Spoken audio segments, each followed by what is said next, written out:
After a failed mission and the Stay death with of a me, man. teammate, Talk a to me. Navi SEAL chose silence over forgiving himself. He built a life where no one knocked and no one needed him, because needing someone had always been the beginning of loss. Then on a winter night, something scratched at his door.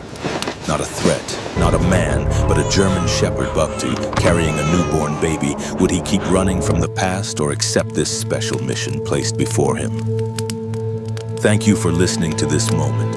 Please share your thoughts. Tell us where you're watching from and like and subscribe so we can keep telling stories like this. Snow had begun to retreat from the northern woods, but it did not leave politely. It clung to the shadows beneath pine branches, pooled in the hollows like spilled milk, and hardened overnight into glass-thin crust that cracked under a boot with a sound too loud for a place that worshipped silence. The sky above the lakes was bright, almost cheerful, yet the wind still carried that metallic bite that made a man feel the world was judging him for breathing. Caleb Holloway lived where that wind could reach him easily. His cabin sat back from the county road, tucked behind a line of spruce and birch that swayed like watchmen who never slept. From the outside, it looked like a simple refuge: weathered timber, a narrow porch, a stack of firewood cut clean and squared like a soldier's bed corners. But the details gave him away. The arrangement, the discipline, the way every tool had a place and every place had a reason. Caleb was 38, about 6 feet tall, built lean and compact, strength designed for endurance, not display. His face was clean-shaven, the skin scraped close enough to reveal a square jaw and sharp cheekbones, as if the bones had decided long ago to refuse softness. His hair was dark brown, clipped in a military cut that had grown just a fraction longer than regulation. An unspoken confession that he no longer belonged to anyone's chain of command. Cold northern wind had kissed his light skin into a weathered tan, and his eyes, gray-green, steady, looked like they were always watching a horizon that wasn't there. He wore one outfit the way some men wore a vow: an old olive-gray tactical combat shirt, its fabric softened by years and rinsed pale at the shoulders and cuffs, with faint wear where cold and work had rubbed it honest. Old combat pants in earth brown and moss green, knees scuffed, cargo pockets sagging slightly from constant use. Worn military work boots, a battered military watch that still kept time with the stubbornness of a man who refused to admit he was lost. To the town, Caleb was a rumor with a mailbox. To the woods, he was a quiet animal that had learned how not to be noticed. And to himself, he was a mistake that refused to die. Morning came with chores, because chores asked no questions. He chopped wood until his arms warmed and his breath stopped smoking, then checked the roofline for winter damage, then walked the perimeter of the property in a slow, deliberate circuit. Not because anyone was hunting him, not because he expected trouble, because his body did not know how to stop being ready. The forest was bright with thaw. Meltwater slid down trunks in thin ribbons, and the air smelled of sap and damp earth, like the world was healing whether he wanted it to or not. In the distance, a woodpecker hammered at a dead tree with the confidence of a creature that believed all noise should have purpose. Caleb envied it. He ate simply: coffee, canned soup, whatever he could store. He kept his cabin clean in the way men do when they are trying to control the only thing they can still control. Some people made shrines with candles and prayers. Caleb made shrines with order. But the dead do not stay dead when they are carried in a man's chest. The first time the memory came that day, it came like a hook beneath the ribs, not as a clear scene, not as a full replay, just a sound, a voice, raw and urgent through comms that crackled with dust and panic. "Caleb!" Then silence. He stopped moving without deciding to.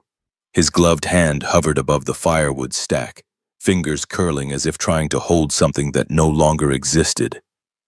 For a moment he tasted sand, smelled smoke, felt the weight of heat pressing on him from all directions, like the air itself had turned into hands. His watch ticked steadily, ruthless, unimpressed. Caleb exhaled and forced the memory down the way he always did. A man could survive many things. He could survive cold, hunger, loneliness. But guilt was a living creature. It fed on time. Years ago, overseas, Caleb had been the one who gave the final call. The mission had been failing. The situation had shifted fast. Too fast. A narrow corridor, a compromised exit, a countdown that was not metaphorical but real. His teammate had been Nolan Briggs. Nolan was the kind of man who looked like he'd been carved rather than born. Tall, broad-shouldered, with a close-cropped blonde head and a grin that always arrived half a second before his words. He had a habit of tapping 2 fingers against his helmet when he was thinking, and he spoke to civilians the way a good brother speaks to a scared kid, firm but gentle, as if confidence could be handed over like a blanket. He'd once told Caleb after a long night and too little sleep, "One day we'll get out, man, and we'll learn how to be normal. Or at least learn how to pretend without scaring the neighbors." It had sounded like a joke then. Now it sounded like a prophecy that had been denied. Nolan had been pinned, not dead yet, not unreachable, just expensive to retrieve. Caleb had assessed the options the way he'd been trained to assess them. Angles, time, risk, survivability. The math had been cruel. Going back could have turned one body into a pile of them. Staying the course meant the mission's primary objective could still be secured. He had made the call. He had left Nolan behind. Officially, it was the right decision. Unofficially, it became the sentence Caleb served in every quiet morning afterward. He had not attended crowds. He had not answered old calls. He had not looked too long at photographs. He had moved north until the world thinned out and the trees were the only witnesses that did not speak. People like to say time healed. Caleb had learned time merely covered the wound with new layers of weather. That afternoon, the wind shifted. Sunlight melted the last crust of snow on the porch roof, and water dripped in a slow rhythm that sounded like a clock insisting on being heard. Caleb repaired a loose hinge, tightened a latch, and avoided looking at the framed photo in the drawer. One picture he kept, face down, because even paper could bleed. By dusk, the sky over the lake turned the color of steel. The trees went black against it, and the cabin's windows lit up like small, stubborn stars. Caleb ate standing up. He washed his cup. He checked the lock twice. He was not afraid of burglars. He was afraid of being needed. Need was the first step toward attachment. Attachment was the first step toward loss. When he finally lay down, he did it like a man lying in a trench. Boots off, but readiness still in the bones. The cabin was quiet except for the small groan of wood settling and the far-off sigh of wind sweeping through pines. He stared at the ceiling until his eyes burned. Sleep, when it came in fragments. And then the dream found him. He was back in the corridor. Narrow walls, dust, heat, the smell of cordite and concrete. His hands were steady, but his chest felt too tight, like his ribs had shrunk. The comms crackled. Nolan's voice again. Closer this time, clearer. "Don't leave!" Caleb tried to move, but his legs were heavy as if the floor had turned to tar. "Caleb!" He woke with a sharp inhale, heart thudding once, twice, then settling into that controlled rhythm he hated. Because it meant his body still thought it was at war. The cabin was dark. His watch read 2:17 a.m. He blinked, then looked again, 2:17. A cold line ran down his spine that had nothing to do with weather. He had woken at that time before, not every night, but often enough that it had begun to feel like someone, something, was tapping on the glass of his life, reminding him that time was not only passing, it was returning. Caleb sat up slowly, listening. Silence. Then softly another sound, a faint scrape. Not wind, not settling wood, not the random knock of a branch. It came from the front door. Caleb's hand moved before his mind finished naming what it was doing. He reached for the flashlight on the nightstand, fingers wrapping around it with practiced familiarity. He rose without stepping on the loose board near the bed. He crossed the room with the careful quiet of a man who had learned to make his body disappear. He stopped 3 feet from the door, held his breath, listened, nothing. He almost laughed at himself, almost, because fear would have been easier to explain than the sensation curling in his chest now. This wasn't fear, this felt like the moment before a decision. He shifted his weight, placing his feet like anchors. The flashlight beam cut across the room, glinting off the metal of the door handle. The air smelled faintly of smoke from the stove and pine from the logs stacked by the wall. Then it happened again. A scrape, more deliberate, followed by a soft rhythmic sound like claws testing wood. Caleb's jaw tightened. His heart slowed, not because he was calm, but because training had taught his blood how to obey. He did not speak. He did not call out. He moved closer, and the wood of the door seemed to pulse with the sound on the other side, as if something was waiting there, patient and intent. His mind offered possibilities: stray animal, raccoon, deer stumbling close. But none of those possibilities felt right, because none of them explained the quiet certainty forming in him, that whatever was on the other side of this door had not arrived by accident. Caleb's fingers closed around the handle. The metal was cold enough to sting. He hesitated, not because he was afraid of what might be outside, because he was afraid of what might be asked of him once he opened it. He swallowed, jaw set, eyes fixed on the seam where light from the cabin leaked into the night. And in that thin line of brightness, the scratching stopped. For half a second, the world held its breath. Then came one final sound, so soft it could have been imagined. A low, urgent whine. Caleb's grip tightened. The latch clicked, and the door began to open. Cold air rolled into the cabin the instant Caleb pulled the door wider, sharp enough to sting the inside of his nose. The porch light spilled a thin wedge of gold onto snow-streaked boards, and within that wedge stood a German shepherd.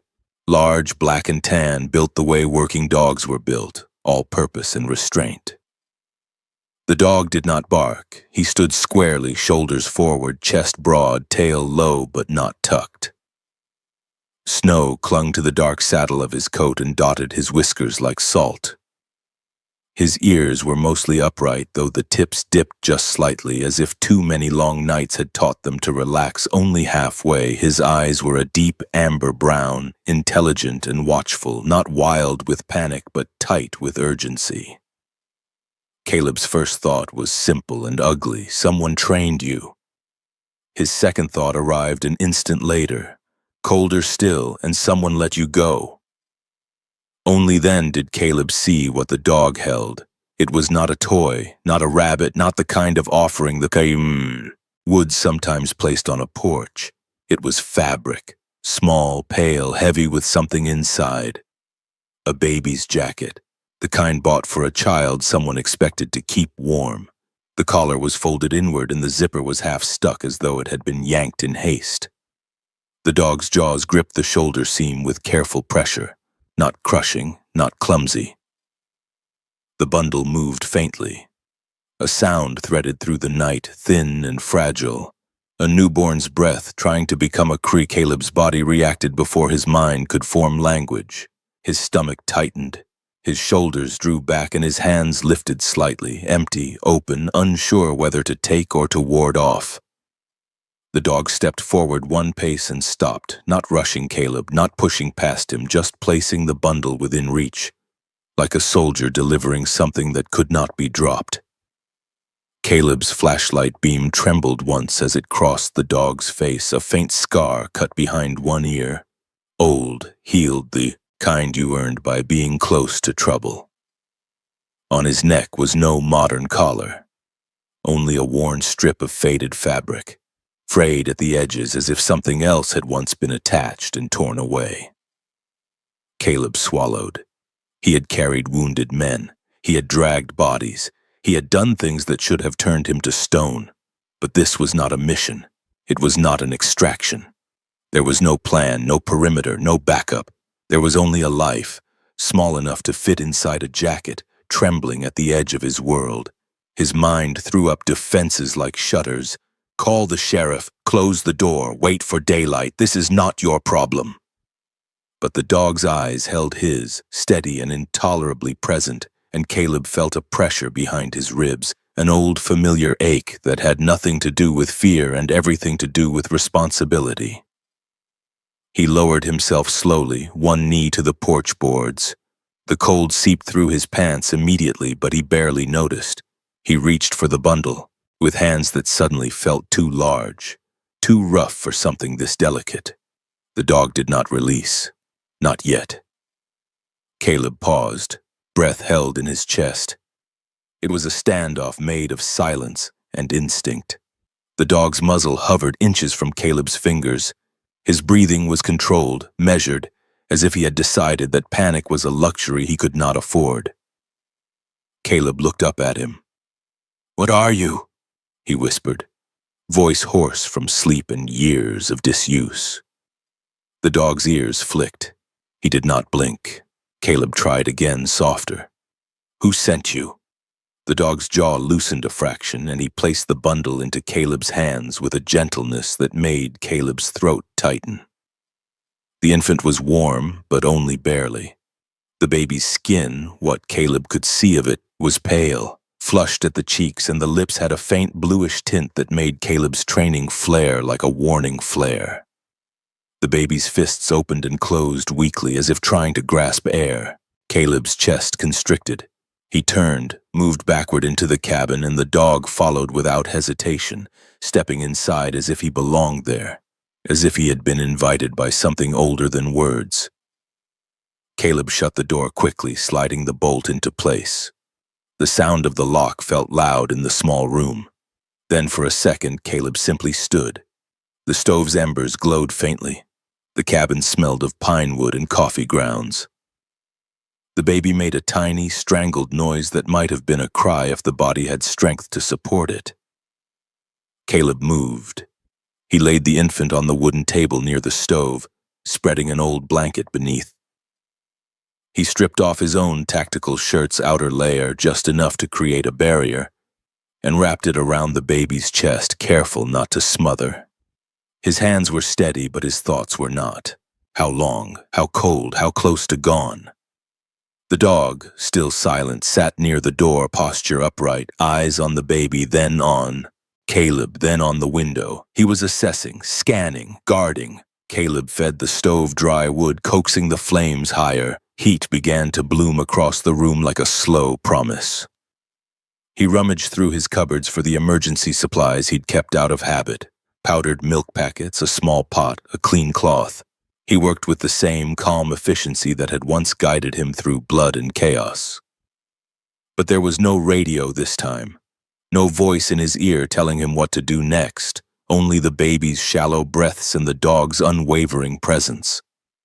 When Caleb warmed the milk and tested it on his wrist, he did it the way he'd once checked morphine doses. Careful, suspicious of his own hope. He folded the clean cloth into a makeshift feeding wick, dabbing tiny amounts against the infant's lips. At first, nothing. Then the baby's mouth moved, a weak latch, a tiny swallow. Caleb exhaled so hard it felt like something inside him unclenched. He didn't realize until that moment how tightly he'd been holding himself together. The baby drank slowly, as if the act of living required conscious effort. Color crept back into the cheeks in small increments. The infant's eyelids fluttered, then fell closed. Caleb's eyes stung. He blinked hard, furious at his own body for betraying him with emotion. Tears were for men who still believed they deserved softness. Caleb did not deserve softness. He deserved quiet. He deserved the punishment of an empty cabin and a life that asked nothing of him. And yet here was a newborn on his table, breathing because he had chosen not to close the door. He sat down heavily in the chair by the stove, elbows on his knees, staring at the baby as if the infant were a riddle written in flesh. The dog rose and padded closer, nails clicking softly on the floorboards. Up close, Caleb could see the dog's coat more clearly. The black saddle across the back, the tan along the legs and chest, the fur thick but not overly long, built for winter work. His paws were large and scarred from travel. His nose was damp, and his whiskers trembled slightly as he sniffed the air near the baby. Careful, controlled. Then the dog looked at Caleb, and Caleb saw something that unsettled him. Not pleading, not fear, expectation, as if the dog believed Caleb would understand what to do next. Caleb's jaw clenched. "I don't know you," he muttered, mostly to himself. He looked at the frayed strip of fabric around the dog's neck. It wasn't a collar. It was a remnant, like a leash that had been cut and left behind. Caleb rose, moved slowly, and crouched beside the dog. He didn't reach for the dog's head, no sudden affection, no forced trust. He simply held his hand out, palm down, letting the dog choose. The dog leaned forward, sniffed, and allowed a brief contact. The cool brush of a nose against Caleb's knuckles. Caleb felt the impact of it in a strange place, behind the sternum, where Nolan's last voice still echoed. He swallowed again, forcing his mind to focus. "All right," he said quietly. "If you're here, it means something happened." The dog's ears flicked toward the window. Caleb followed the direction of that small movement and froze. Outside, beyond the glass, moonlight washed the snow in pale blue. The forest was still, but on the lower edge of the window, barely visible in the thin frost, there were smudges, as if something had pressed close to look in. Caleb's heart slowed into that dangerous calm again. He moved to the window without making noise, peering out from the side rather than straight on. He scanned the tree line, the porch, the darkness between. Nothing. No figures, no headlights, no sound of boots, and yet the dog's posture had shifted, his body angled toward the door, weight forward, ready. Caleb's skin prickled. He was not alone out here. He had never truly been alone. Caleb went back to the table, intending to check the baby's temperature again, but the dog cut across the room and stopped him, not with force, but with a single quiet movement.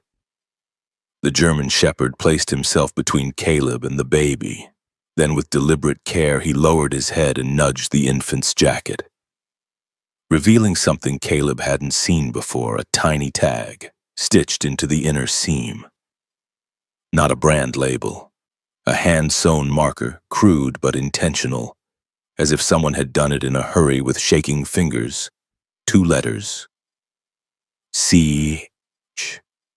Caleb stared at it until his vision narrowed. His initials. No one in town knew his full name. He didn't use it. He didn't sign for deliveries. He didn't go to church. He didn't attend town meetings. He existed as a silhouette, if he existed at all. And yet someone had marked this child and sent it here, to him. Caleb felt the room tilt slightly, like the cabin itself had shifted on its foundation. The dog lifted his gaze to Caleb's eyes, steady, unblinking, as if to say, "You see now, this isn't random." Caleb's mouth went dry. His mind raced through possibilities, some logical, some impossible. Had the mother known him? Had the baby's father? Was this a message? A warning, a trap, or something worse? Something connected to the reason Caleb had fled in the first place. He forced himself to breathe, one slow pull of air at a time, as if he could inhale clarity. The baby made a small sound in its sleep, a soft hiccup of breath. Caleb's anger at the mystery flared, sharp, protective, irrational. He had spent years trying to disappear, and now the world had found him in the most intimate way it could. Caleb's eyes drifted to the dog's frayed neck strap again, and an ugly thought surfaced. If someone wanted me to receive this, they might also want me to keep it. He looked back at the window. The smudges seemed darker now, though perhaps that was only his mind filling in shadows with dread. The dog remained between him and the baby like a sentry holding a line. Caleb's voice came out low and controlled. "We're leaving at first light." The dog did not move. He simply blinked once, slow, deliberate, as if he had already known Caleb would say that. Caleb spent the rest of the night in a chair by the stove, fully dressed, boots on, watch ticking. He kept the baby close enough to reach with a single movement. The dog lay on the floor near the door, head up, ears tuned to every whisper of sound outside. Every so often, Caleb's gaze slid to the tag again. CH. It burned in his mind like a brand. He had not spoken his name aloud in months. Now it sat in thread against a newborn's skin. At some point near dawn, the wind rose. The cabin creaked softly as if it were exhaling. Caleb's eyes grew heavy but refused to close. He'd learned long ago that sleep was a negotiation, and tonight he did not trust the other side of the bargaining table when the first pale light seeped through the trees, turning the snow into silver. Caleb finally moved. He checked the baby's breathing, felt the warmth in the tiny chest, adjusted the blanket. The infant remained asleep, fragile and steady. Caleb gathered supplies, food, water, extra blankets, the powdered milk, a thermos, his keys. He didn't pack much. He never did. The dog rose instantly as if pulled by a silent command. Caleb looked at him. Orion, he said, the name arriving without thought, like it had been waiting in his throat. That's what I'm calling you. You okay with that? The dog's tail gave a small, almost imperceptible sweep. Caleb took it as agreement. He approached the door, hand on the bolt, and paused. He could still choose the old way. He could call the sheriff and step back, let the system absorb this. He could tell himself it wasn't his responsibility. He could pretend the initials were coincidence. But the image of Nolan's face flashed in his mind. Half a grin, 2 fingers tapping his helmet. Don't leave. Caleb swallowed hard. His throat ached. He pulled the bolt free. The door opened onto a world washed clean by cold light. The forest stood innocent, bright, and silent. But Caleb no longer believed innocence in the woods meant safety. He stepped onto the porch with the baby held tight against his chest, Orion moving at his side like a shadow with teeth. And as Caleb looked at the fresh snow, he saw what the night had tried to hide. A line of boot prints, partly blurred by wind, leading from the tree line toward his cabin. Not animal tracks, not wandering steps, purposeful, straight. Someone had come close. Someone had stood in the dark and watched him open the door. Caleb's grip tightened around the baby. Orion's body stiffened, ears forward, a low rumble vibrating in his chest. Not loud enough to echo, but deep enough to warn. Caleb's voice was barely a whisper, more vow than sentence. Okay, he said, now I understand. Morning did not arrive all at once. It crept in thin layers. First a dull silver pressing against the edges of the forest, then a pale wash that softened the snow without warming it. The air carried the smell of thaw and old leaves, and somewhere far off, ice cracked on the lake with a sound like a deep, tired breath. Caleb Holloway stepped off the porch slowly, careful not to disturb more than necessary. The baby was secured against his chest, wrapped in layers of fabric and warmth. Small enough that Caleb could feel each fragile rise and fall of breathing through the jacket. The infant slept, unaware of the calculations unfolding around him. That innocence felt heavier than any pack Caleb had ever carried. Orion moved at his side. In daylight, the German Shepherd looked even more like a working animal. 6 years old by Caleb's estimation, fully grown, with the balanced proportions of a dog bred for endurance rather than speed.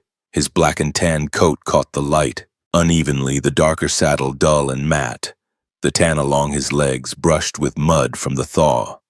His gait was smooth and economical, head level, tail low but loose. He did not rush ahead. He did not lag behind. He stayed exactly where he was needed. Caleb scanned the snow again. The boot prints were clearer now, no longer hidden by darkness. They cut a straight line from the tree line toward the cabin, close enough that whoever made them would have been able to see the porch light flick on. Whoever it was had stood there, watched, then turned away. Caleb crouched, keeping his back to the cabin. He studied the impressions with a precision that had not dulled despite the years. Adult boots, deep tread, not cheap, not improvised. The spacing suggested an unhurried walk. Someone confident enough to approach and leave without panic. This wasn't a drifter. This was someone who knew where they were. Caleb straightened slowly, jaw tight. "We're not staying," he murmured, more to himself than to Orion. The dog's ears flicked, acknowledging the sound but not the meaning. Orion's attention had shifted to something else entirely. He had stopped moving. Caleb followed the line of the dog's gaze across the yard into the narrow break between the trees where the ground dipped and the snow thinned to damp earth. Orion took one step forward, then another. Not fast, not alarmed, intentional. Caleb hesitated only a second before following. He adjusted his grip on the baby, tightening the wrap just enough to ensure warmth without pressure, and moved carefully down slope. The earth underfoot was soft, the kind that recorded every mistake. The forest swallowed them within a dozen paces.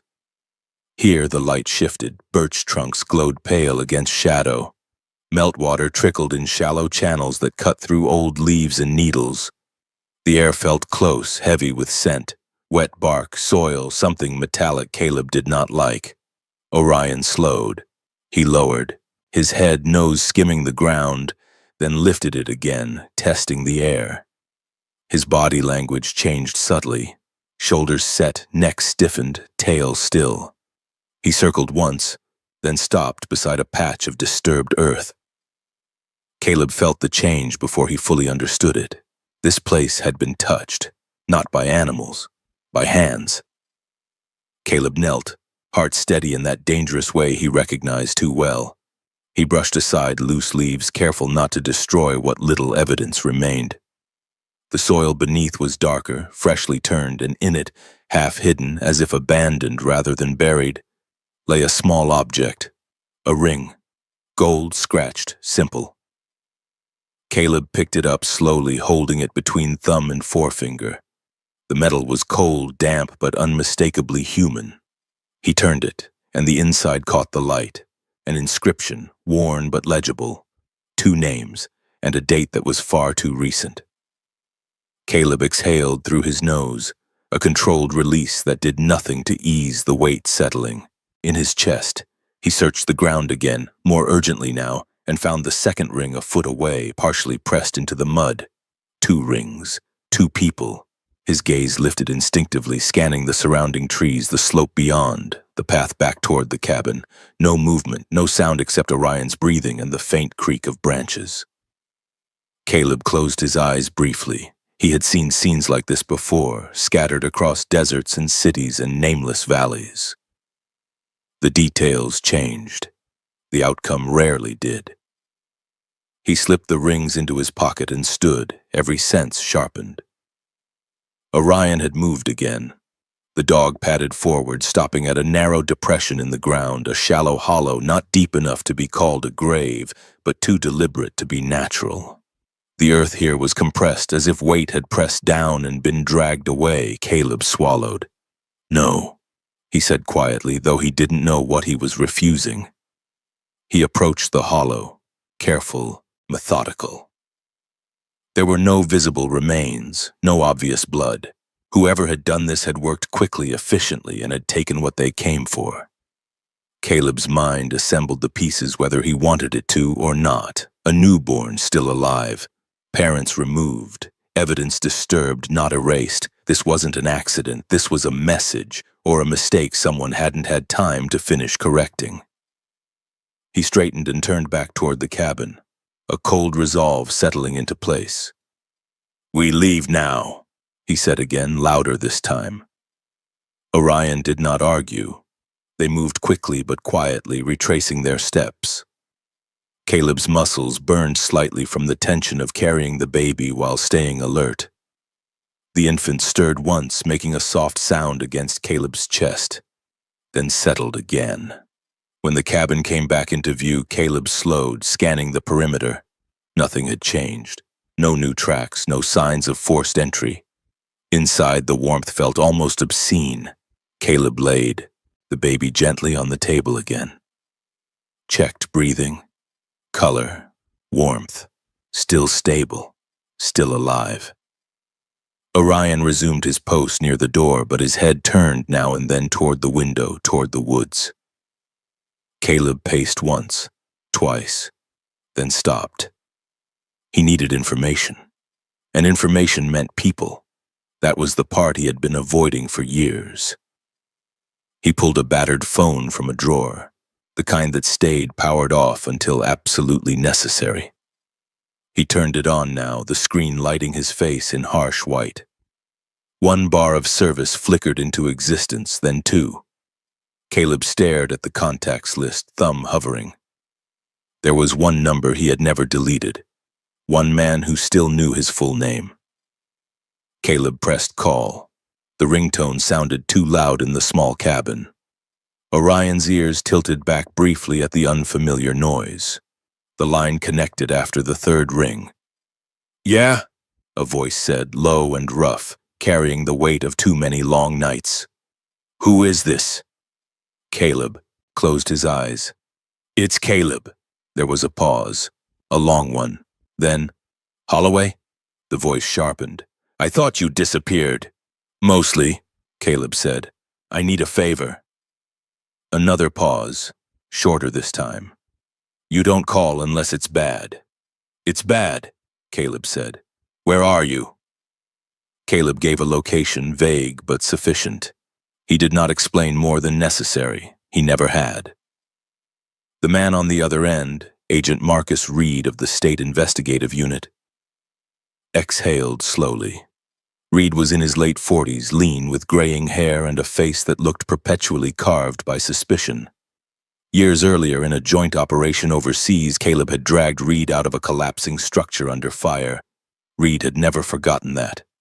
"All right," Reed said finally. "Don't touch anything else. Don't talk to anyone. I'll see what I can find." Caleb ended the call and set the phone down, hands steady. The cabin fell quiet again. He sank into the chair, elbows on knees, staring at the floor. "You're back in it now," a voice in his head said. "You could still walk away." He glanced at the baby, then at Orion. The dog had shifted closer to the table, lying down now, head resting on his paws but eyes open, tracking every movement Caleb made. There was no anxiety in him, no confusion, only watchfulness. Caleb felt something twist in his chest. He hadn't saved Nolan. He hadn't gone back. And every day since, he had lived as if his only penance was absence, but absence hadn't protected anyone. The baby stirred again, more urgently this time. Caleb rose at once, crossing the room to check on him, but before he reached the table, Orion moved. The dog stood, placed himself beside the infant, and did something unexpected. He sat, perfectly straight, eyes forward, ears alert. It wasn't a protective stance, it was a trained one. Caleb froze. That posture, precise, disciplined, was not instinct. It was conditioning, military, search and rescue, law enforcement. Someone had taught this dog to guard a human life at all costs. Caleb's gaze dropped to the faded fabric at Orion's neck again. And this time he noticed something he'd missed in the dim light before, of a faint stitching marks where an insignia had once been. Removed, deliberately. Caleb felt a chill that had nothing to do with temperature. "This didn't start last night," he said quietly. Orion did not move. He simply remained at attention, as if waiting for orders he had already decided to obey. Hours passed slowly. Caleb fed the baby again, changed the cloth, monitored warmth. He forced himself to eat, though the food tasted like nothing. Outside, the day brightened fully, the world going about its business without regard for the violence tucked into its edges. By early afternoon, a vehicle approached along the road, a sound Caleb had learned to recognize from a mile away. He did not relax when it stopped. A dark SUV pulled up near the tree line, careful not to drive too close. A man stepped out, tall but slightly stooped, wearing a plain jacket and jeans that did nothing to hide the way he carried himself. alert, controlled, eyes constantly moving. Agent Marcus Reed looked older than Caleb remembered, thinner, lines etched deeper around his eyes. His beard was neatly trimmed but graying, and his gaze carried the fatigue of someone who had spent decades learning how evil hid behind normal faces. Reed took in the cabin, the woods, the boot prints Caleb hadn't erased. Then he looked at Caleb. "Jesus," Reed said softly, "you weren't kidding." Caleb gestured him inside. Reed's eyes flicked to the dog first, then to the baby. Something unreadable crossed his face. "You going to tell me how a newborn ended up here?" Reed asked. "Not yet," Caleb said, "but I can tell you this wasn't abandonment." Reed nodded once. "I believe you." That surprised Caleb. Reed crouched near the table, examining the infant without touching. "You did good keeping him warm. Another hour out there and—" He trailed off. Caleb waited. Reed straightened. "There have been reports, couples vanishing in remote areas, nothing that stuck long enough to make headlines." Caleb's jaw tightened. This time it stuck. Reed met his gaze. "Because you answered the door." Outside, the wind moved through the trees again, and the cabin creaked softly around them. Caleb looked at the baby, then at Orion, who had resumed his watchful silence.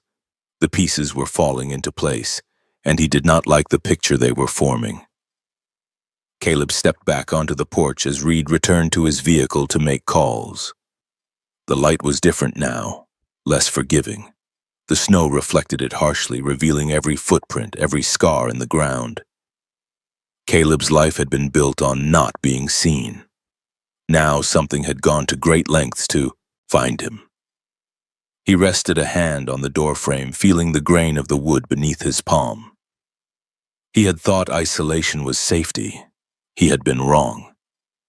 Behind him, Orion shifted, a quiet presence, steady and unafraid. Caleb exhaled slowly. Whatever this was, whatever had brought a trained dog and a living child to his threshold, it was no longer something he could step away from. And for the first time in years, he did not turn his back. By late afternoon, the forest had changed its mind. Clouds rolled in from the west, low and thick, flattening the light until the world looked rubbed down to charcoal and ash. The temperature dropped just enough to remind everything alive that winter was not finished arguing. Snowmelt slowed. The air grew heavy with the promise of more weather. Caleb watched the sky from the porch while Agent Reed spoke quietly into his phone by the SUV. Inside the cabin, the baby slept again, fed, warm, wrapped in layers that smelled faintly of pine and smoke. Orion lay near the table, body relaxed but alert, head up, ears working independently like antennae. He did not sleep the way a house dog slept. He rested the way a sentry did, ready without strain. Caleb's jaw stayed tight. Reed finished his call and walked back toward the cabin, boots crunching softly. Up close, the years on him were clearer. Marcus Reed was lean and angular, his face marked by sharp lines and a permanently thoughtful frown. His hair, once dark, had gone mostly gray at the temples. His beard was neatly trimmed, but it did nothing to hide the fatigue etched into his eyes, the look of a man who had spent decades meeting the worst of people and cataloging it quietly. "I've got county units moving," Reed said. "They'll start with the ground you showed me, then work outward. Low profile. No lights." Caleb nodded. "They won't find much." "No," Reed agreed, "but they'll find enough." Reed glanced inside, eyes settling briefly on the baby. Something unreadable crossed his face. "You sure you're ready for what comes next?" Caleb didn't answer right away. He wasn't sure of anything anymore, except that turning away had stopped being an option the moment he'd taken the baby into his arms. Before he could respond, Orion rose smoothly and moved toward the window, body angling toward the road. His ears went forward, tail lifting slightly, not alarmed, but attentive. Caleb followed the dog's gaze. A vehicle was coming. Not Reed's, not law enforcement. A battered pickup truck rolled slowly down the road, tires hissing through slush. It stopped a respectful distance from the cabin, engine idling. The driver's door opened and a woman stepped out. She moved with the caution of someone who knew this road well. She was in her early 30s, average height but slender, built wiry rather than soft. Her coat was thick and practical, faded denim layered over wool. Dark blonde hair was braided tightly down her back, practical and unadorned with a few loose strands brushing her cheek where the wind had worked them free. Her skin was fair but weathered, touched by sun and cold in equal measure. She had the look of someone accustomed to work that left marks. She paused when she saw the SUV, eyes narrowing slightly, not fearful but assessing. Then she noticed Caleb. Recognition flickered across her face. "Caleb?" she called, voice steady, carrying easily through the cold air. "That you?" Caleb straightened. "Sarah," he said, surprised despite himself. Sarah Miller lived 3 miles down the road, near the bend where the trees opened toward the river. They weren't friends, they weren't strangers. They occupied that quiet space rural people often shared. Mutual recognition without intrusion. She approached slowly, hands visible, gaze flicking briefly to Reed before returning to Caleb. "Saw the SUV. Thought maybe something was wrong." Reed stepped forward, offering a nod. "Marcus Reed, State Investigations." Sarah's eyebrows lifted a fraction, but she didn't retreat. "Figures," she said calmly. Her eyes moved again, this time to Orion, who stood near the door like a carved statue. Something softened in her expression. "That yours?" she asked. "Not exactly," Caleb said. Sarah studied the dog with a practiced eye. "He's not stray." "No," Caleb agreed. Her gaze shifted and then she saw the baby. She stopped walking. The change in her was immediate and unmistakable. Her shoulders slackened, breath catching just slightly, as if some internal tension had been released all at once. "Oh," she said quietly. Caleb felt an unexpected knot form in his chest. Sarah stepped closer, movements slow and deliberate, the way one approached something fragile. "Is he?" "He's alive," Caleb said. "For now." She nodded, eyes shining but controlled. "You need help?" It wasn't a question rooted in curiosity. It was an offer shaped by experience. Sarah had lost her husband 2 winters ago when his truck slid off an icy logging road. She had survived that season by stubbornness alone, by splitting wood herself, fixing her own roof, refusing to leave the land that had nearly killed her. Loss had not made her brittle, it had made her precise. "I might," Caleb said. Reed watched the exchange, saying nothing. Sarah glanced at the clouds. "Storm's coming.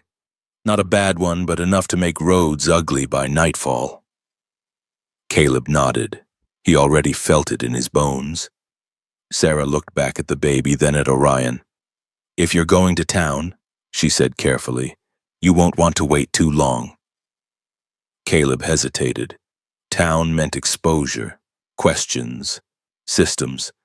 It also meant warmth, medical care, witnesses. "We're leaving," he said finally. Sarah met his gaze, searching his face, not prying but reading. "You don't look like a man who planned to," she said softly. "No," Caleb admitted. "I didn't." She gave a small, understanding nod. "I've got supplies in the truck. Formula, blankets, I keep them for emergencies." Reed's eyes flicked to Caleb, a silent question. Caleb considered it for half a second, then nodded. "That would help." Sarah moved back to her truck and retrieved a canvas bag, worn but clean. She handed it over without ceremony. "You'll want to keep him fed regularly," she said, voice gentle but firm. "And warm. And watched." Caleb managed a faint smile. "We've got the last part covered." Sarah's gaze dropped to Orion, who met it calmly. She smiled then, real and brief. I see that. She stepped back, giving space. If you need a place to stop before town, my place is open. Reed cleared his throat. We'll keep that in mind. Sarah nodded.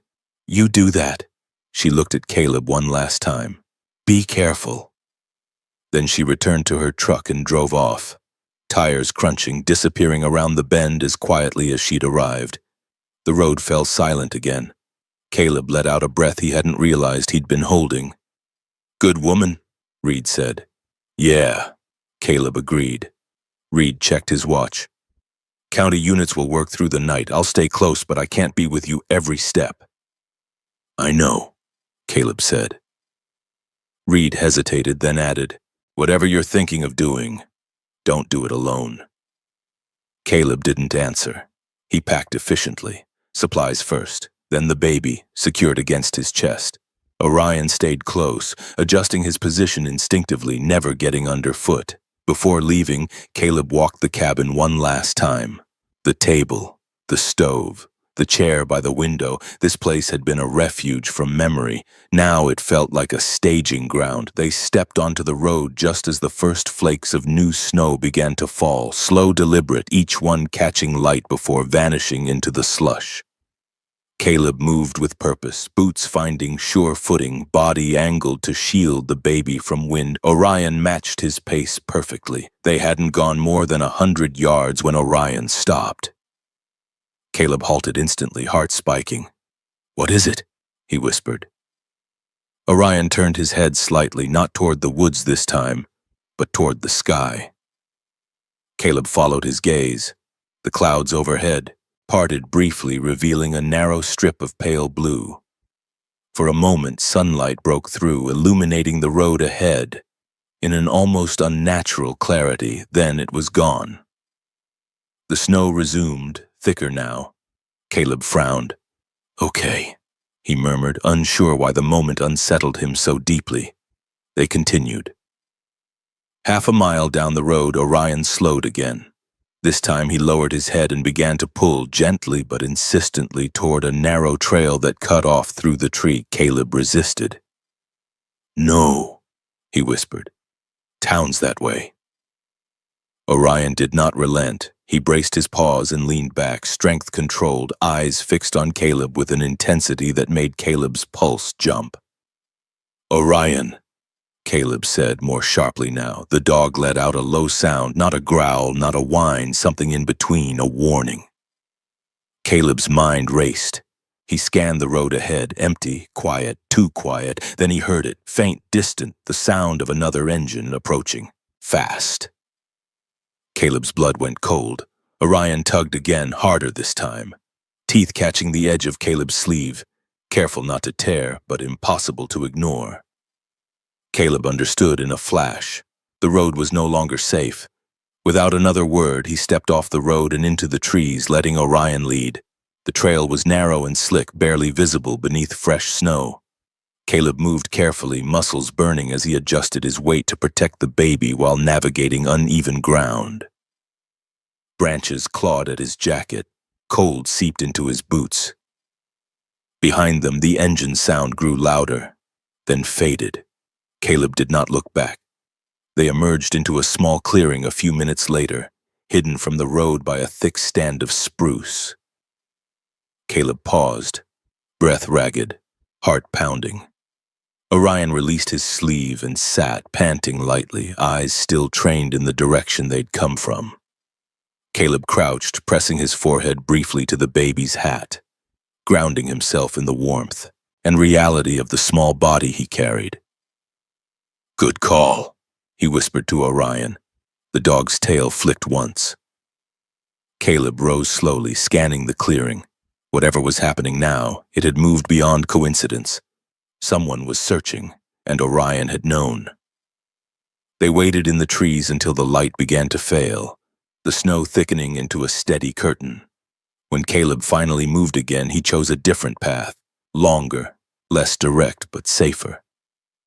By the time the first lights of town appeared faintly through the tree, Caleb felt the weight of exhaustion settle into his bones. He didn't welcome it. He accepted it. The baby stirred again, and Caleb adjusted the wrap, murmuring softly.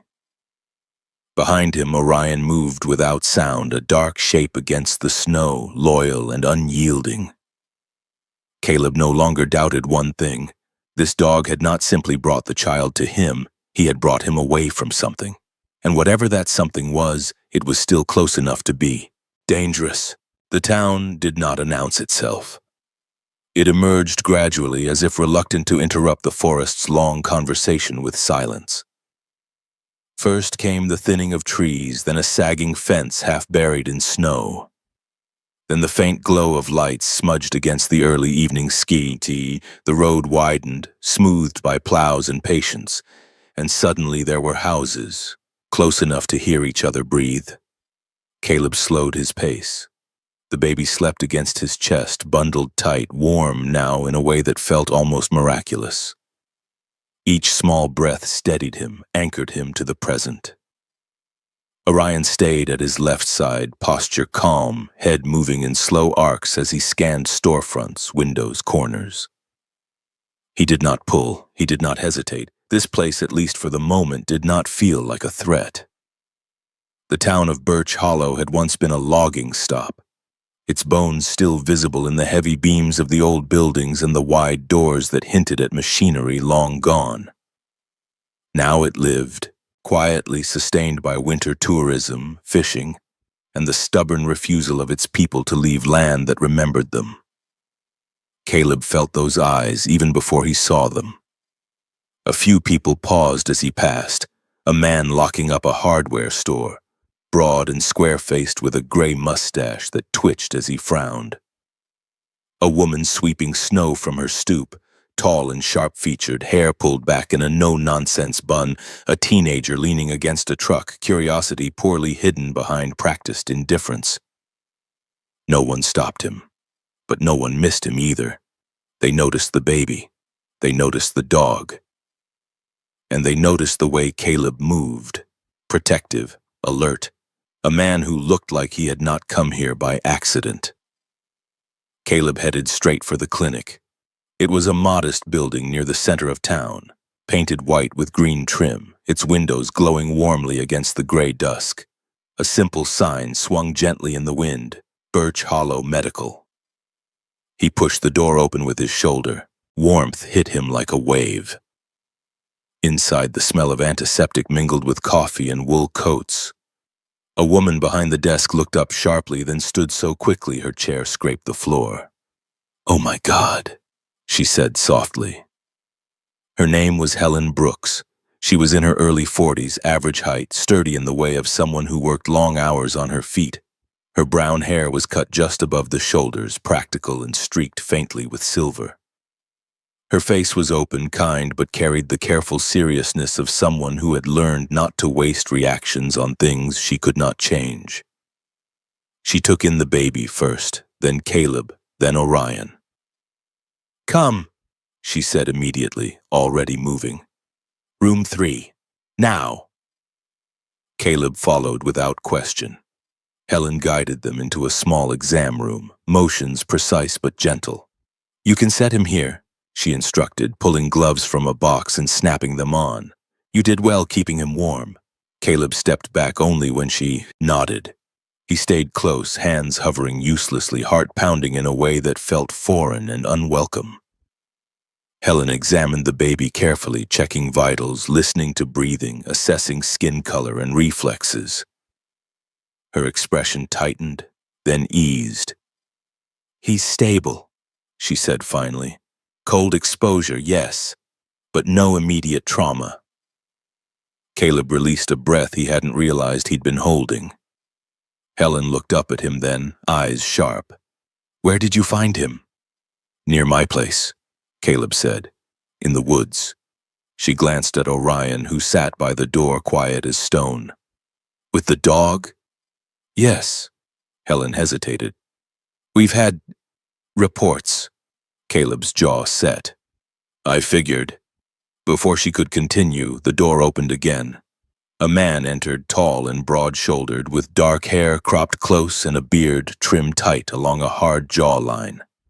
He wore a sheriff's jacket that had seen years of winters, and his eyes, steel gray, assessing, moved, quickly taking in the scene. Sheriff Tom Keller had grown up in Birch Hollow.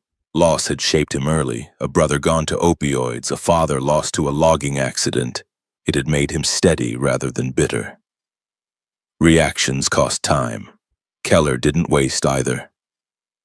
"You, Caleb Holloway?" Keller asked. "Yes." Keller nodded once. "Sheriff Keller, Agent Reed called ahead." Caleb inclined his head slightly. Keller looked at the baby, then at Orion. "Hell of a way to come to town." Caleb didn't argue. Helen finished her assessment and stepped back. "He'll need monitoring overnight. I can do what I can here, but the hospital an hour south would be better." Keller's jaw tightened. "Weather's turning." Caleb met his gaze. "I'll take him wherever he needs to go." Keller studied him for a long moment, as if weighing something invisible. "You ever think about how many stories this town keeps quiet?" he asked. Caleb said nothing. Keller turned toward the door. "I'll make some calls." Helen removed her gloves. "You should sit," she told Caleb gently. "You look like you've been carrying this day longer than it's lasted." Caleb lowered himself into a chair, exhaustion finally catching him. Orion settled at his feet, body warm and solid, a presence that required nothing but offered everything. Minutes passed. The clinic hummed softly with restrained urgency, phones ringing low, footsteps moving with purpose. Outside, snow began to fall again, thicker now, each flake catching the light before disappearing. Caleb watched the baby sleep, and for the first time something inside him cracked. Not loudly, not dramatically, but enough to let a thought through that terrified him more than any danger. What if he doesn't belong to anyone else now? Orion stirred. Not abruptly, not alarmed. He rose, moved to the window and stared. Caleb followed his gaze. Across the street, reflected faintly in the glass, of a closed diner stood a man. He was tall, wearing a dark coat, hat pulled low. He didn't move, didn't approach, didn't look away, he simply watched. Caleb felt the old instincts ignite, sharp and electric. The man lifted a hand slowly, not in greeting, but in acknowledgement. Then he turned and walked away, vanishing between buildings before Caleb could move. Orion let out a low, almost inaudible sound. Not fear, recognition.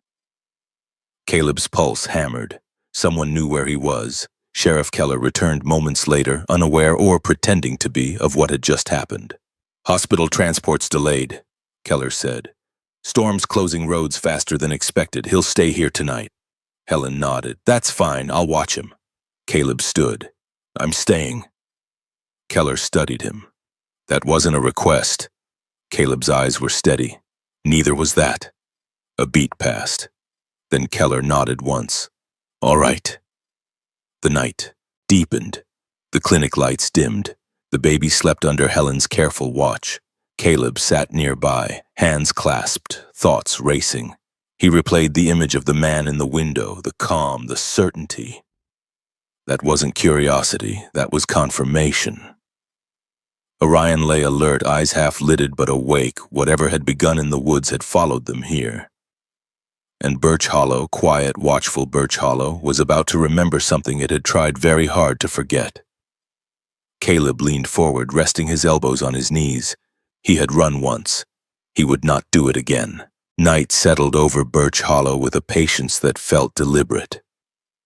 Snow continued to fall, not in a storm, but in a steady curtain that softened edges and muffled sound. Streetlights cast dull halos onto empty roads, and the town drew inward the way small places always did when something unsettled their rhythm. Inside the clinic, time slowed. The baby slept in a warmed bassinet near the nurse's station, chest rising and falling in a fragile but steady rhythm. Helen Brooks moved quietly, her presence calm and practiced, checking vitals, adjusting blankets, recording notes in neat, economical handwriting. She had seen too many nights like this to dramatize them, and too many outcomes to take them lightly. Caleb sat in a chair against the wall, arms resting on his knees, hands clasped loosely. His body was still, but his mind was anything but. Years of training had taught him how to wait without appearing tense, how to watch without staring, how to let time pass without letting his guard down. Orion lay at his feet, head up, eyes open. The German shepherd's breathing was slow and controlled, but his attention never fully relaxed. Every time the door opened, every time footsteps passed in the hallway, his ears shifted, his gaze tracking movement with quiet precision. Caleb had started to trust that. Sheriff Tom Keller stood near the front desk, speaking in low tones with one of his deputies. Up close, the sheriff's presence filled the room, not with authority that demanded obedience, but with the kind that came from familiarity. He knew these people. He knew their histories, their grudges, their habits, and that, Caleb knew, could be both a strength and a liability. Keller crossed the room and stopped a few feet away. "Agent Reed's still coordinating with the county," he said quietly. "Weather's slowing everything." Caleb nodded. "Figures." Keller studied him for a moment. "You staying the night?" "Yes." "You don't have to," Keller said. "We can—" "I know," Caleb interrupted gently, "but I am." Keller didn't argue. He only nodded once, as if he'd expected that answer all along. The minutes stretched. At some point, Helen brought Caleb a mug of coffee. He accepted it without comment, the warmth seeping into his palms. The bitterness grounded him, tethered him to the here and now. He watched the baby sleep. It occurred to him, not for the first time, how strange it was that such a small life could reorder the priorities of a man who had once weighed decisions in terms of acceptable losses. He looked down at Orion. The dog's eyes met his briefly, then returned to the room. "You ever wonder," Caleb murmured under his breath, "why some things find us instead of the other way around?" Orion's tail thumped once against the floor.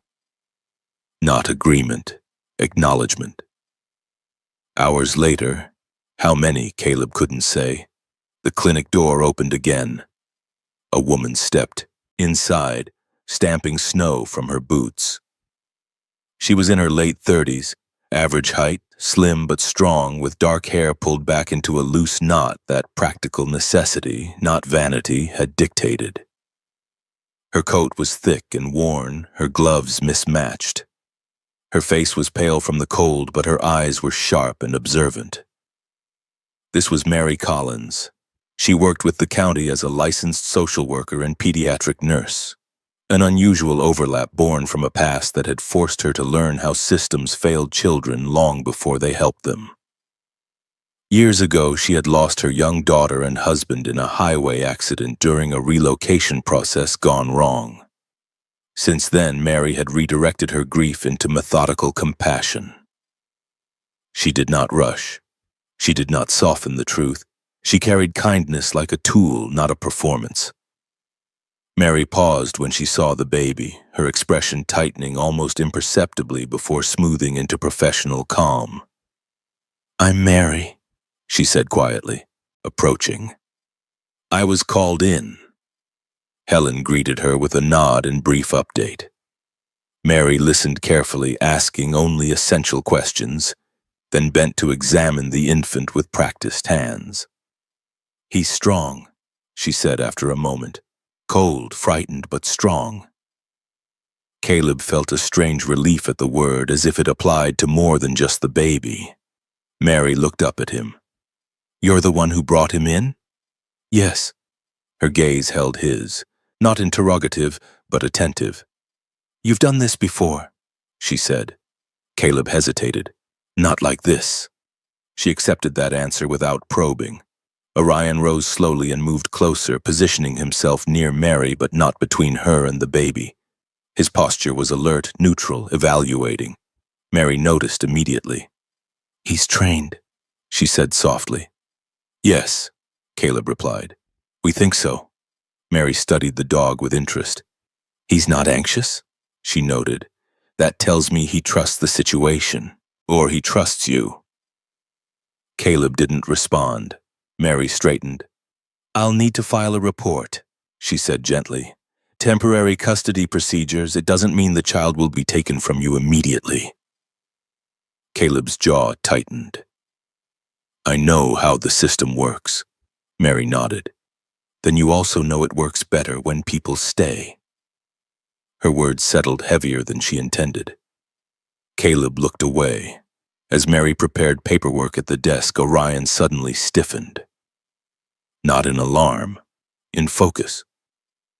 He lifted his head and stared at the far end of the hallway where the lights dimmed toward the storage rooms. Caleb followed his gaze. Nothing moved. No footsteps, no voices, just shadow. Then Orion stood and walked forward, slow and deliberate, stopping exactly at the boundary where light gave way to dark. He did not bark. He did not growl. He simply sat. Facing the darkness, Mary noticed. That's unusual, she murmured. Caleb's pulse quickened. Orion, he said quietly. The dog did not turn. Caleb rose and stepped beside him, scanning the corridor. His senses prickled, not with fear but with the recognition of a familiar pattern. This was how Nolan used to stand guard, silent, still, refusing to retreat. A sound came then, barely audible, a door closing, somewhere deeper in the clinic. Caleb moved instantly. Sheriff Keller was already on his radio. Unit check, Keller said sharply. Anyone in storage? Static answered. Orion let out a low sound, not aggressive, but urgent. When Keller's deputies swept the hallway moments later, they found the storage door unlocked and empty. But the window at the far end, small, high, and usually sealed for winter, stood open. Snow drifted in through the gap. Someone had been inside and had left without being seen. The clinic locked down after that. Deputies searched the perimeter. Keller spoke in low, controlled tones, issuing orders without panic. Mary moved the baby to a more secure room without argument. Helen double-checked locks and windows with the precision of someone who had lived through emergencies before. Caleb stood in the middle of it all, heart steady, mind clear. This wasn't random. This wasn't coincidence. Someone had followed them. Someone had come close enough to risk being seen, and someone had been stopped, not by locks or alarms, but by a dog who refused to look away. Mary approached Caleb once the tension eased slightly. They'll increase protection tonight, she said. But tomorrow, I know, Caleb said. She hesitated, then spoke carefully. You don't have to do this alone. Caleb met her gaze. I've been alone long enough to know when it stops working. She studied him, something like respect flickering across her expression. Keller joined them. We'll keep the child here overnight, he said. Secure, quiet. In the morning, we'll talk next steps. Caleb nodded. He returned to the chair beside the baby's room, Orion settling at his feet once more. The dog leaned against his leg briefly, a small grounding weight. Caleb rested a hand on Orion's shoulder, fingers sinking into coarse fur. Good work, he murmured. Orion closed his eyes for just a second. Outside, the snow fell thicker, covering tracks, erasing evidence. Inside, lines were being drawn. Caleb understood something now that he had avoided for years. Running had never saved anyone. Staying might. And this time, when the darkness pressed close, he did not step away from it. He stood his ground. Dawn arrived quietly, as if unwilling to disturb what the night had exposed. Snow still fell, but lighter now, thin flakes drifting sideways, settling without conviction. Birch Hollow woke in fragments, a door opening somewhere down the street, the low rumble of a plow clearing a side road, the distant bark of a dog greeting a morning that felt heavier than most. Inside the clinic, the lights remained dim. The baby slept through it all. Caleb hadn't. He sat in the same chair he'd occupied for hours, spine straight, shoulders loose but ready. Fatigue pressed into him, but he had learned long ago that exhaustion did not excuse inattention. Orion lay at his feet, curled but alert, eyes opening every time someone passed the doorway. Sheriff Keller returned just after sunrise, boots dusted with snow, jaw set. "We've got something," he said quietly. Caleb stood immediately. Keller led him to a small office at the back of the clinic, walls lined with outdated health, posters and a single window fogged from the cold. Agent Marcus Reed stood inside, coat still on, coffee untouched in his hand. His face looked tighter than it had the night before, less patient. Mary Collins stood beside him, arms folded loosely, expression composed but intent. Reed nodded once at Caleb. "Morning." "What did you find?" Caleb asked. Reed set the coffee down, unused. "County units found more disturbed ground about a mile west of your cabin. Not deep, not finished." Caleb's chest tightened. "No bodies," Reed continued, "but personal effects. IDs, wallets, belongings that were meant to be destroyed and weren't." Mary inhaled slowly through her nose. "2 victims?" Caleb asked. Reed shook his head. "3 confirmed, possibly more." The words settled like ice. Reed pulled a thin folder from his coat and slid it across the desk. Inside were photos, printed quickly, grainy but unmistakable. A man and a woman, late 20s, early 30s. The man had a narrow face, dark hair cut short, stubble along his jaw. The woman's hair was long and dark, her features soft, even in the harsh light of an ID photo. They stood close together, shoulders touching. The quiet intimacy of people who trusted the world enough to smile at it. Caleb's throat tightened. "They were reported missing 2 weeks ago," Reed said. "Driving north. Planned to stop in Birch Hollow overnight before heading further into the state." Caleb closed his eyes briefly. Mary leaned forward, voice gentle but precise. "They were expecting a child." Caleb looked up sharply. "Yes," Mary confirmed. "First pregnancy. Late term. The woman, Emily Hartman, went into labor early." Caleb's pulse thudded in his ears. Emily.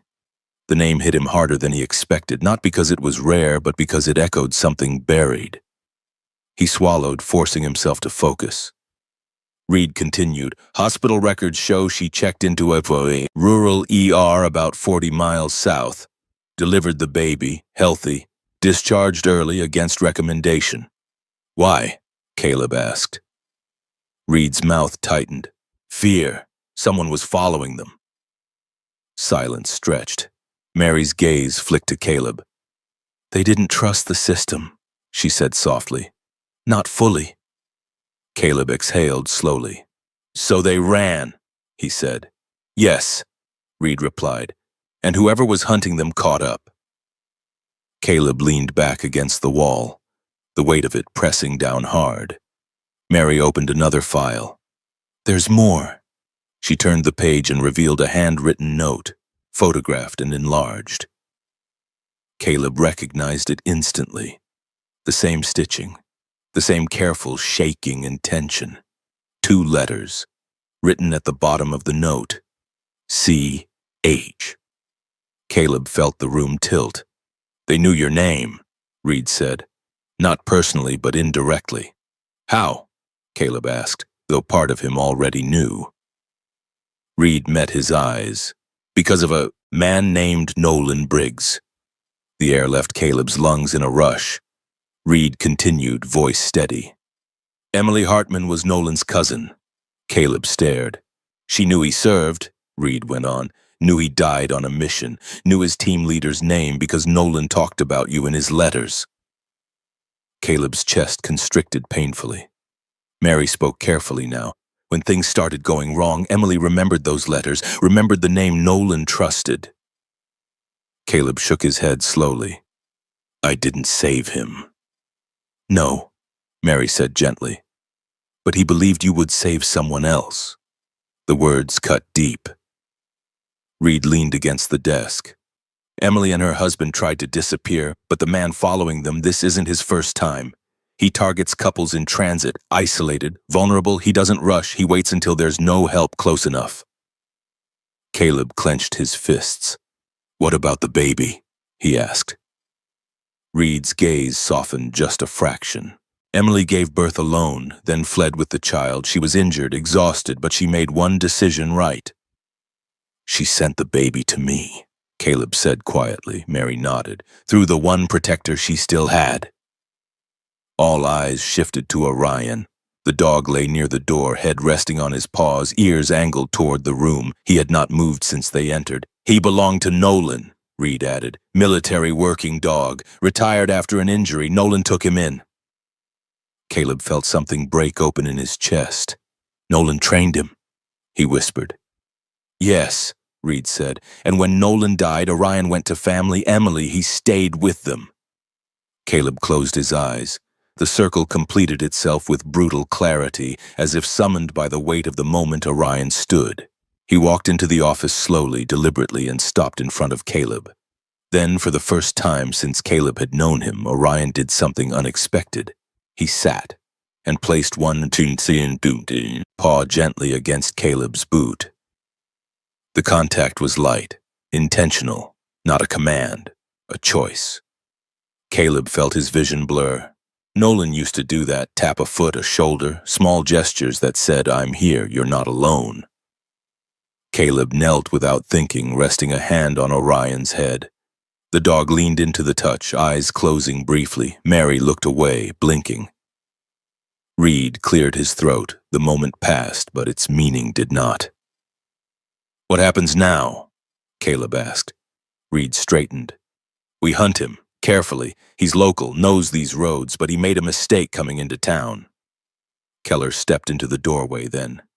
"We've got patrols out, states sending support." Caleb nodded. "I'll help."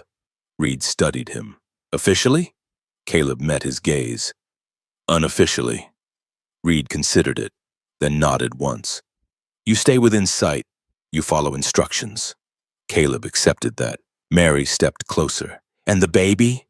Caleb's jaw tightened. "I won't let him disappear." Mary held his gaze. "Then we'll do this the right way." The baby stirred faintly in the next room, a soft sound that cut through the tension. Caleb turned toward it instinctively. "He needs a name," Mary said quietly. Caleb hesitated. Then softly, "Noah." Mary smiled gently. Reed raised an eyebrow. "Fits." Caleb looked down at his hands, then back up. "I won't run," he said. "Not this time." Reed nodded. "Good." Outside, the snow finally slowed, the town exhaling after a long night. Caleb walked back to the baby's room, Orion at his side. He stood over the bassinet watching Noah sleep, chest rising steadily. The past had found him, not to punish, but to finish something that had been left undone. Caleb rested a hand on the edge of the bassinet, the other on Orion's shoulder. For the first time since Nolan's last call, Caleb felt the weight shift, not lighter but bearable. The line he had never crossed had been crossed for him, and now he would hold it. Dawn arrived quietly, as if unwilling to disturb what the night had exposed. Snow still fell, but lighter now, thin flakes drifting sideways, settling without conviction. Birch Hollow woke in fragments, a door opening somewhere down the street, the low rumble of a plow clearing a side road, the distant bark of a dog greeting a morning that felt heavier than most. Inside the clinic, the lights remained dim. The baby slept through it all. Caleb hadn't. He sat in the same chair he'd occupied for hours, spine straight, shoulders loose but ready. Fatigue pressed into him, but he had learned long ago that exhaustion did not excuse inattention. Orion lay at his feet, curled but alert, eyes opening every time someone passed the doorway. Sheriff Keller returned just after sunrise, boots dusted with snow, jaw set. "We've got something," he said quietly. Caleb stood immediately. Keller led him to a small office at the back of the clinic, walls lined with outdated health, posters in a single window fogged from the cold. Agent Marcus Reed stood inside, coat still on, coffee untouched in his hand. His face looked tighter than it had the night before, less patient. Mary Collins stood beside him, arms folded loosely, expression composed but intent. Reed nodded once at Caleb. "Morning. What did you find?" Caleb asked. Reed set the coffee down, unused. "County units found more disturbed ground about a mile west of your cabin. Not deep, not finished." Caleb's chest tightened. "No bodies," Reed continued, "but personal effects. IDs, wallets, belongings that were meant to be destroyed and weren't." Mary inhaled slowly through her nose. "2 victims?" Caleb asked. Reed shook his head. "3 confirmed, possibly more." The words settled like ice. Reed pulled a thin folder from his coat and slid it across the desk. Inside were photos printed quickly, grainy but unmistakable. A man and a woman, late 20s, early 30s. The man had a narrow face, dark hair cut short, stubble along his jaw. The woman's hair was long and dark, her features soft even in the harsh light of an ID photo. They stood close together, shoulders touching, the quiet intimacy of people who trusted the world enough to smile at it. Caleb's throat tightened. "They were reported missing 2 weeks ago," Reed said, "driving north. Planned to stop in Birch Hollow overnight before heading further into the state." Caleb closed his eyes briefly. Mary leaned forward, voice gentle but precise. "They were expecting a child." Caleb looked up sharply. "Yes," Mary confirmed. "First pregnancy, late term. The woman, Emily Hartman, went into labor early." Caleb's pulse thudded in his ears. Emily.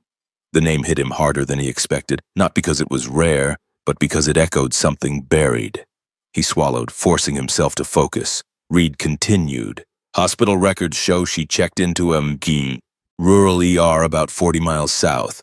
Delivered the baby, healthy, discharged early against recommendation." "Why?" Caleb asked. Reed's mouth tightened. "Fear. Someone was following them." Silence stretched. Mary's gaze flicked to Caleb. "They didn't trust the system," she said softly. "Not fully." Caleb exhaled slowly. "So they ran," he said. "Yes," Reed replied. "And whoever was hunting them caught up." Caleb leaned back against the wall, the weight of it pressing down hard. Mary opened another file. "There's more." She turned the page and revealed a handwritten note, photographed and enlarged. Caleb recognized it instantly, the same stitching, the same careful, shaking intention. 2 letters written at the bottom of the note. C.H. Caleb felt the room tilt. "They knew your name," Reed said. "Not personally, but indirectly." "How?" Caleb asked, though part of him already knew. Reed met his eyes. "Because of a man named Nolan Briggs." The air left Caleb's lungs in a rush. Reed continued, voice steady. "Emily Hartman was Nolan's cousin." Caleb stared. "She knew he served," Reed went on. "Knew he died on a mission. Knew his team leader's name because Nolan talked about you in his letters." Caleb's chest constricted painfully. Mary spoke carefully now. "When things started going wrong, Emily remembered those letters, remembered the name Nolan trusted." Caleb shook his head slowly. "I didn't save him." "No," Mary said gently, "but he believed you would save someone else." The words cut deep. Reed leaned against the desk. "Emily and her husband tried to disappear, but the man following them, this isn't his first time. He targets couples in transit, isolated, vulnerable. He doesn't rush. He waits until there's no help close enough." Caleb clenched his fists. "What about the baby?" he asked. Reed's gaze softened just a fraction. "Emily gave birth alone, then fled with the child. She was injured, exhausted, but she made one decision right. She sent the baby to me, Caleb said quietly. Mary nodded. Through the one protector she still had, all eyes shifted to Orion. The dog lay near the door, head resting on his paws, ears angled toward the room. He had not moved since they entered. He belonged to Nolan, Reed added.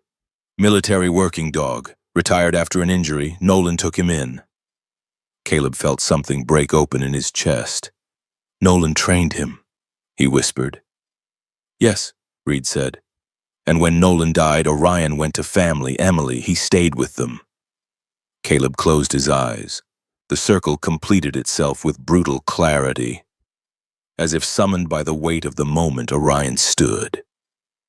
He walked into the office slowly, deliberately, and stopped in front of Caleb. Then, for the first time since Caleb had known him, Orion did something unexpected. He sat and placed one paw gently against Caleb's boot. The contact was light, intentional, not a command, a choice. Caleb felt his vision blur. Nolan used to do that, tap a foot, a shoulder, small gestures that said, "I'm here, you're not alone." Caleb knelt without thinking, resting a hand on Orion's head. The dog leaned into the touch, eyes closing briefly. Mary looked away, blinking. Reed cleared his throat. The moment passed, but its meaning did not. "What happens now?" Caleb asked. Reed straightened. "We hunt him. Carefully. He's local, knows these roads, but he made a mistake coming into town." Keller stepped into the doorway then. "We've got patrols out, states sending support." Caleb nodded. "I'll help." Reed studied him. "Officially?" Caleb met his gaze. "Unofficially." Reed considered it, then nodded once. "You stay within sight. You follow instructions." Caleb accepted that. Mary stepped closer. "And the baby?" Caleb's jaw tightened. "I won't let him disappear." Mary held his gaze. "Then we'll do this the right way." The baby stirred faintly in the next room, a soft sound that cut through the tension. Caleb turned toward it instinctively. "He needs a name," Mary said quietly. Caleb hesitated. Then softly, "Noah." Mary smiled gently. Reed raised an eyebrow. "Fits." Caleb looked down at his hands, then back up. "I won't run," he said. "Not this time." Reed nodded. "Good." Outside, the snow finally slowed, the town exhaling after a long night. Caleb walked back to the baby's room, Orion at his side. He stood over the bassinet, watching Noah sleep, chest rising steadily. The past had found him, not to punish, but to finish something that had been left undone. Caleb rested a hand on the edge of the bassinet, the other on Orion's shoulder. For the first time since Nolan's last call, Caleb felt the weight shift, not lighter but bearable. The line he had never crossed had been crossed for him, and now he would hold it.